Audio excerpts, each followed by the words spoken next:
Hija de Gustavo Valcárcel, poeta de la generación del 50, y de Violeta Carnero, periodista, luchadora perseverante y defensora de los derechos humanos, Rosina Valcárcel se considera también hija del exilio, cuando en Lima, a los 3 años de edad y a causa de la dictadura de Manuel Odría, su familia se vio obligada a exiliarse en México, país donde transcurre su infancia hasta finales del año 1956, en que regresa con su familia a Lima.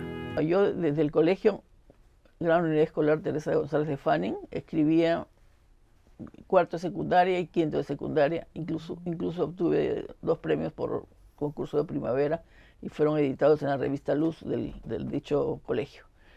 Ingresé a San Marcos en el 64, apenas terminaba los estudios de colegio, y pronto Librando Pérez y yo nos conocimos en la casa de mis padres, en San Eugenio Lince. Yo estaba con uniforme de colegio y Librando me saludó y nos reencontramos en la ciudad universitaria a los pocas semanas. Entonces se enteró que yo escribía, ¿no? Para mí no era importante lo que hacía, porque era una cosa muy primaria, ¿no? Entonces me invitó a participar en las tertulias de la revista Piélago, que él dirigía, con Juan Cristóbal, Julio Nelson, Juan Ojeda, entre otros. Tempranamente me pude familiarizar con libros de poesía europea, como Michaud, Milós, Baudelaire, por decir los que me impresionaban, ¿no? También poesía china, poesía hindú. Y en uno de los números de Piélago, Librando me publicó tres poemas, uno dedicado a Javier Heró, que recuerdo. Mi padre, Gustavo Valcárcel, me había aconsejado que estudiase sociología, porque el Perú necesitaba transformación social, radical, y que la sociología me iba a conducir a ese camino, ¿no? Pero estando en el patio de letras y en el pasadizo que da al aula 1 de letras, me encontré con el maestro José María Arguedas, a quien ya había conocido en la Peña Pancho Fierro, del centro de Lima, y me dice, de cariño, me dice sobrina, porque era amigo de mi padre, ¿no? ¿Qué haces por acá? Entonces le comenté, no, voy a estudiar sociología, etcétera. No, tu papá está equivocado, me dijo. Los poetas tienen que estudiar antropología, no sociología. La sociología es muy fría, muy seca, muy sobria, no va con tu sensibilidad. Tienes que venir a antropología. Y yo soy catedrático ahí, y aunque todavía por tu edad no te toque pasar a especialidad, puedes ir como alumna libre y yo te recibiré. Entonces le hice caso a Arguedas, ¿no? Por Arguedas es que hice dos años de letras como todos los amigos de mi generación y pasé el tercer año a la escuela, ¿no? de antropología. Me acerqué al periodismo a través de la revista La Joven, que codirigíamos Rina Barea, Mariel Pilar Tello, Luxiva García, Esther Ramos, entre otras. Y llegamos a editar 5 números, a mimeógrafo y a imprenta. Inmediatamente después, con la argentina Alma Cristina Perry, se nos ocurrió la idea de editar una revista de mayor alcance. Entonces Lorenzo Sores, el dibujante, y yo visitamos a Arguedas a su casa en la residencial Santa Cruz. Tocamos la puerta y abrió el Sibila Redondo y le dijo, José María, 2 estudiantes te buscan. Entonces José María dijo, que pasen, que pasen. Entonces nos invitó a su sala y le dijo a Sibila, invítales 2 mates de muña y 2 pancitos con queso serrano, andino. Y ahí le dije, no, estamos pensando en editar una revista con el nombre de Kashkanirajmi y queríamos que nos autorices para poder publicar, porque tú eres el autor de esta acepción quechua, ¿no? Y se puso feliz, me dijo, cuánto me alegra que 2 estudiantes se interesen en esta acepción andina, que significa, a pesar de todo, aún existimos todavía con posibilidades de reintegración y crecimiento. Entonces editamos 4 números entre 65 y 70. Y los codirectores eran diferentes. Yo era la directora central, pero siempre me acompañaba alguien, ¿no? Por ejemplo, Ricardo Silva Santisteban en una ocasión, en otra ocasión Watanabe Lorenzo, Y así Carlos Calderón Fajardo publicó en los interiores, José Watanabe, voces jóvenes se lanzan por primera vez en esta revista, que me trajo muchas alegrías, ¿no? Conseguíamos el auspicio a través de avisos económicos, por ejemplo, de don Emilio Choy, el historiador, que nos auspiciaba a través de sus fábricas de hielo, ¿no? Y luego, 20 años después, se relanza la revista ya Kashkanirami con Q, y Gerardo Ramos, matemático, me acompañó en la dirección, Víctor Carranza auspició la parte económica, y otros científicos sociales y poetas acompañaron la segunda fase, ¿no? Fue una revista importante, creo que aportó y me dio experiencia. Empezó a escribir poesía muy joven. A los 18 años obtuvo el premio Poesía Cátedra de la Literatura de la Universidad Nacional Mayor de San Marcos, y un año después, en 1966, publicó su primer poemario, Sendas del Bosque, en la editorial La Rama Florida, en Lima. Ahí es donde aparecen sus primeras inquietudes sociales, que luego se vuelven convicciones, siguiendo los pasos de su madre en defensa de los derechos humanos. Cuando estaba cursando colegios de secundaria, cayó preso Miguel Tauro, un militante de la Juventud Comunista pro-Moscú, como se decía entonces, y estuvo preso varios años. Le dimos solidaridad de diversas maneras. Y luego nos vamos a encontrar en la CITE. Y muchos años después, ya en el barrio, como se dice. Sufrió mucho y actualmente vive en Europa. Vino a Perú, pero no se acostumbró y se quedó. Pero fue mi primera experiencia de defensa de los derechos humanos. Luego, Héctor Béjar, el gran líder del Ejército de Liberación Nacional, también cae preso conjuntamente. Otros compañeros del ELN y del MIR, ¿no? Pero el caso de Béjar fue emblemático porque hubo una movilización muy grande a favor de él para sacarlo de las cárceles. Recuerdo una anécdota, justamente ayer, que la Escuela de Antropología nos condecoró a un grupo de antropólogos y estaba sentado Humberto Rodríguez Pastor. Me acordé de una anécdota, pero no la comenté porque el tiempo, había que cuidar el tiempo, ¿no? Pero yo recuerdo que estando Héctor Béjar detenido, Alfredo Torero, Rosa Larco, nos dijeron a un grupo de jóvenes vinculados a la antropología que cuando Alfredo Torero hablase, se dirigiese al presidente Velasco, nosotros, los jóvenes, dijéramos presos políticos, libertad. Y entonces así fue, pues estábamos en la Casa de la Cultura de entonces, en el Girón Ancash, y el presidente estaba hablando y Alfredo Torero pidió el uso de la palabra y expuso que era injusto que Héctor Béjar siguiera preso, qué sé yo, qué sé yo. Entonces ahí un grupo de estudiantes de antropología gritamos presos políticos, libertad, y José Matos Mar se me acercó y me dijo, tú eres la laberintosa que siempre estás en estas rebeldías, y yo era una más, no es que era la líder, ¿no? No le hice caso, ¿no? Y bueno, coincidió que en diciembre salió libre Héctor Béjar y mi madre fue una de las compañeras que estuvo en la puerta esperándolo para celebrar la libertad. Bueno, después de esta experiencia de lucha por la defensa de Héctor Béjar y de otros compañeros campesinos, ocurren diversos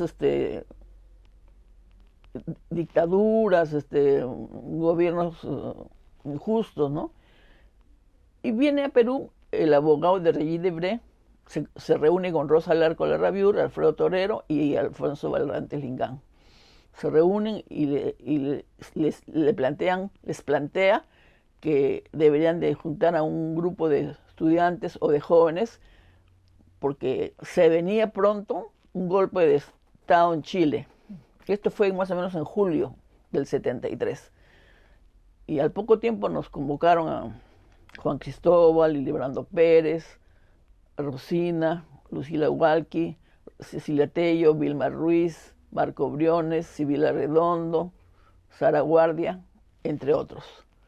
Entonces comenzamos a reunirnos una vez por semana, llegamos a sacar un boletín que se llama Libertad, y primero lo sacamos a mimeógrafo y después imprenta. Félix Nakamura también estuvo presente, él era periodista en la prensa y nos pasaba materiales del exterior, del extranjero, ¿no? Para actualizar el boletín. Y dicho y hecho, se produjo el golpe de Estado en septiembre del 73 y ya estábamos preparados. Algunos pudimos dar alojamiento a compañeros que venían de Chile, maltratados, torturados. Hacíamos recitales, por ejemplo, en Saicopen, en diversos lugares, ¿no? Para tener activo este movimiento que duró un buen tiempo, ¿no? Fue una experiencia muy valiosa. Desgraciadamente, hace poquito murió Marco Briones, uno de nuestros compañeros de Moladé. Después del gobierno de Velasco, que tuvo sus aciertos, así como sus errores, viene el nefasto golpe de Morales Bermúdez, cierra sindicatos, fábricas, instituciones populares, movimientos populares, hay muchos presos. Entonces nosotros, Moladé, que nació en defensa de Chile, del pueblo chileno, también abrimos las puertas a defender a estos compañeros ciudadanos, compatriotas, ¿no?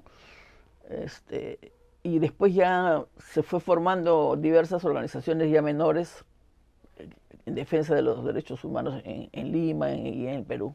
Después de las campañas de defensa de los obreros sindicalistas que cayeron por culpa de Morales Bermúdez, hubo un pequeño paréntesis y luego en la etapa de Fujimori y Montesinos cayeron muchos más, también sindicalistas, obreros, campesinos, estudiantes, varios conocidos nuestros. Bueno, yo de niña en México leía poesía ya, por ejemplo, aquel Caracol de Lope de Vega, lo aprendí de memoria, y siempre en todos los domicilios que hemos habitado había libros, había biblioteca. Entonces me jalaba la poesía, ¿no? Ya cuando pudimos regresar del destierro en diciembre del 1956, y ya papá pudo alquilar una casa un poco más holgada, la biblioteca creció y seguí leyendo. En secundaria también leía, pero más en San Marcos, como dije hace un rato. A mí al comienzo me atraían los poetas como Melgar, peruano, ¿no? Poeta peruano. Y luego, cuando estaba ya en San Marcos, los poetas, como dije, surrealistas franceses, como Paul Éluard, que ha sido mi poeta emblemático. Y turco Nassim Hikmet, que tiene el poema El oficio de vivir. Yo escribí sin darme cuenta y sin tener conciencia de que iba a ser poeta. O sea, como que no me la creía, ¿no? Creo que eso me ayudó a ser humilde, a ser modesta, ¿no? Mi primer poemario lo publicó nada menos que Javier Sologuren en la editorial La Rama Florida, Sendas del Bosque. Y José Watanabe y Lorenzo Sores iban a Chaclacayo a cuidar la edición, que era en imprenta, ¿no? Con lingotes. Mi segundo libro viene a salir recién años después, Navíos, que es fruto del concurso de poesía Arguedas, auspiciado por la Asociación ICE del Perú. Un libro que fue premiado a la Limón con Julio Carmona, ¿no? El libro de él y el mío obtuvieron el primer premio y lo compartimos, ¿no? Entonces Francisco Carrillo lo editó con Barea, en una edición bella, con portada de Cristina Gálvez, una de las escultoras que nos apoyó en Moladé. Luego viene Una mujer canta en medio del caos, muchos años después, cuando ya estaba a puertas de salir de la Universidad de San Marcos como profesora. Es un poemario que reúne mi incipiente feminismo, mi poesía contestataria y mi poesía existencialista. O sea, hay una conjunción más o menos afortunada, ¿no? A partir de ahí como que yo comienzo a sentirme poeta, ¿no? A partir de ese libro. Y después vienen muchos más, como tú has señalado bien, como, voy a mencionar así al azar, ¿no? Viene Paseo de Sonámbula, es un libro publicado por Jorge Eslava, de buena factura y edición casi de lujo, que sí la tenemos por aquí, el segundo libro que es ahí. Después, Loca como las aves, publicado por Arte Idea, donde aparece el libro Loca como los pájaros, que es un poema muy apreciado por los jóvenes de diversas universidades, institutos. Hasta César Gillibrand lo leyó porque en su canal, en su programa de televisión, el día que yo lo presentaba, me acuerdo, en octubre de 1995, en el Ministerio de Cultura, que por primera vez se bautizaba, mejor dicho, ¿no? Y solamente 2 libros tuvieron acogida, uno de Pablo Macera, con otro autor, y el mío individual, ¿no? Llenó el auditorio como 300 personas, de generación del 50, 60, 70, 80, 90, así, fue una cosa, un delirio prácticamente, ¿no? De ahí nos fuimos a Barranco, un grupo. Luego, así al azar, comentaré Contradanza, publicada por Fondo de Cultura Económica, que dirige Jorge Espinosa. Es un libro inspirado en Julio Cortázar, en la filosofía de Julio Cortázar. También ha tenido acogida. El libro Naturaleza Viva, premiado por Hipocampo, que dirige Teófilo Gutiérrez, si mi memoria no me equivoca, hizo un concurso a nivel internacional para todos los peruanos en todas partes del mundo. Y ganamos 5 varones y yo. Me tocó junto con Roger Santibáñez compartir los 6 premios, ¿no? Y el premio consistía en la edición del libro, una edición muy bella, que por ahí debo tener y dártela, ¿no? Bella, breve, de un lirismo fino, sin que esté ausente lo social, ¿no? En casi todos mis libros lo social está presente, como capítulo llamado Barricada o algo así, pero está presente. Y después tengo una plaqueta que se llama Loana, que lleva el nombre de mi nieta, que nació en Barcelona y ahora justamente se está estudiando en Barcelona. Una plaqueta lúdica, ¿no? Gráfica, está ahí en color rosado, fucsia. Luego tenemos el último libro, el penúltimo libro es Versos para colgar en la pared, que podría decirse que reúne un poco mi espíritu de militante de los derechos humanos y mis personajes emblemáticos, sean de mi generación o sean famosos, ¿no? De otras latitudes, ¿no? Ha tenido también acogida. Y el último es Venus en la caverna, editado por el mismo Jorge Espinosa en Fondo de Cultura Popular, que es un libro también, cada libro tiene del anterior, pero tiene algo nuevo, ¿no? Que recoge la figura de la mujer prehispana hasta el presente, y también héroes populares, ¿no? Como Juan Pablo Chan, por decirte, ¿no? O el mismo Che Guevara, o creo que Roque Dalton, si mi memoria no me falla. Y tengo inéditos como 200 poemas, que si la salud me permite y la economía, que está muy escasa, podríamos pensar que el próximo año debo estar pariendo el nuevo poemario. De la antología Como una espada en el aire, 2015. Mirar el mar y cavilar cosas. La vida es un accidente, es un modo ilegítimo de hallarse entre el caos y el paraíso, y experimentar ser bienhechora, y estudiar antropología, y suspirar por el amor fallido, y los gatos maltrechos, y los veteranos ofendidos, y por la corrupción generalizada, y sus abruptos calabozos de hotel 5 estrellas, y sus pegajosas temperaturas del volumen de un país. Y yo que creo en los prisioneros políticos de los arenales, en su ética y su capacidad de resistencia.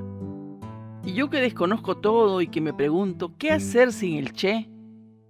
Y sin su sonrisa, ¿qué hacer con la patria y su vello enredado y sediento? ¿Y cómo tantear tus huesos primitivos, amor mío? ¿Qué hacer con la praxis y el humo de tu belleza hermética? Y yo que siento la presencia de un fantasma parricida, cuando quiero echar una palabra afable y ajada en la boina del pintor, del solista.